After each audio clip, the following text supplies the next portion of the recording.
ఓం శాంతి.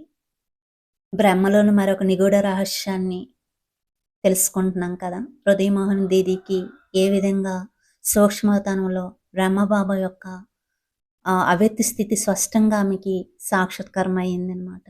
దాని గురించి ఆలోచనలో పడ్డారు. మా అమ్మని అడిగారు, బ్రహ్మబాబాని అడిగారు. వాళ్ళకి కూడా ఏం తెలీదు అన్నారు. అయితే దీని గురించి ఏంటనేది ఇంకా తెలుసుకుందాం. హ్మ్. ఇందుకు నా వద్ద సమాధానం లేదు. అందుకే నేను మా అమ్మ వద్దకు వెళ్ళాను. దీనిలోని రహస్యమేమిటో మా అమ్మకు కూడా తెలీదన్నారు. ఈ విషయాన్ని బాబాకు చెప్పమన్నారు. కానీ ఆశ్చర్యం ఏమిటంటే బ్రహ్మబాబాకు కూడా దీనిలోని రహస్యం తెలియలేదు. శివబాబా మనకి ఏదో రహస్యం తెలియజేస్తున్నారు. ఈసారి దివ్య దృష్టిలో మళ్ళీ ఈ దృశ్యం కనిపిస్తే మీరెవరు అని నువ్వు వారిని అడుగు అని పితశ్రీ బ్రహ్మ చెప్పారు.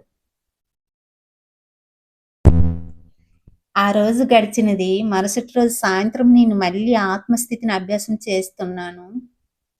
అప్పుడు నా ఆత్మని ఎవరో అవ్యక్తంగా ఆకర్షిస్తున్నట్లుగా అనిపించింది. అప్పుడు మళ్ళీ నేను ధ్యానావస్థలోకి వెళ్ళాను. ఈసారి నాకు 7 రోజులు వరుసగా సాక్షాత్కారాలు జరిగాయి. హృదయమోహన్ దీదీకి 7 రోజులు వరుసగా సాక్షాత్కారాలు జరిగాయి. మరో బ్రహ్మ కనిపించినప్పుడు పితశ్రీ వారి పరిచయం అడగమన్నారు కదా! సాక్షాత్కారంలో ఆ మరో బ్రహ్మ మళ్ళీ కనిపించినప్పుడు వారి పరిచయాన్ని అడిగేందుకు సాహసించాను. మీ పూర్తి పరిచయం తెలుసుకుని సౌభాగ్యం నాకు ప్రాప్తించగలదా అని. వారు అవ్యక్తంగా ఈ విధంగా చెప్పారు. నేను ఈ సాకార బ్రహ్మ యొక్క సంపూర్ణ మూర్తిని, అవ్యక్త బ్రహ్మను అని. ఆ అవ్యక్త బ్రహ్మను అలా నేను అనేక సార్లు కలిశాను. ఆ అవ్యక్తమూర్తి అనేక జ్ఞాన రహస్యాలను విశదీకరించారు. ఈ మనుష్య సృష్టికి చెందిన సూర్యచంద్ర తారాగణానికి దూరంగా ఉన్న సూక్ష్మవతాన్ని పూర్తిగా అర్థం చేయించి సాక్షాత్కారం చేయించారు. ఒక పవిత్రమైన సంకల్పంతో అది సృష్టింపబడిందని నాకు అర్థమైంది. నిరాకార ప్రపంచము, అక్కడున్న నిరాకార పరమాత్మ, ఆ అఖండ జ్యోతి సాక్షాత్కారం జరిగాయి.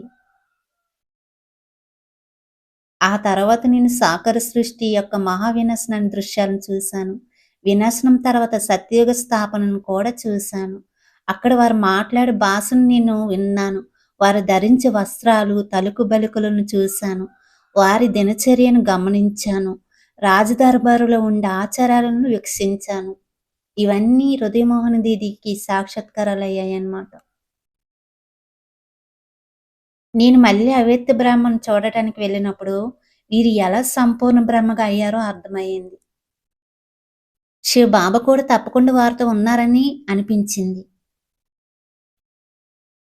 ఈ అవ్యక్త బ్రహ్మ ద్వారానే శివబాబా యజ్ఞవర్షులందరికీ కొత్త పేర్లను ఇచ్చేవారు.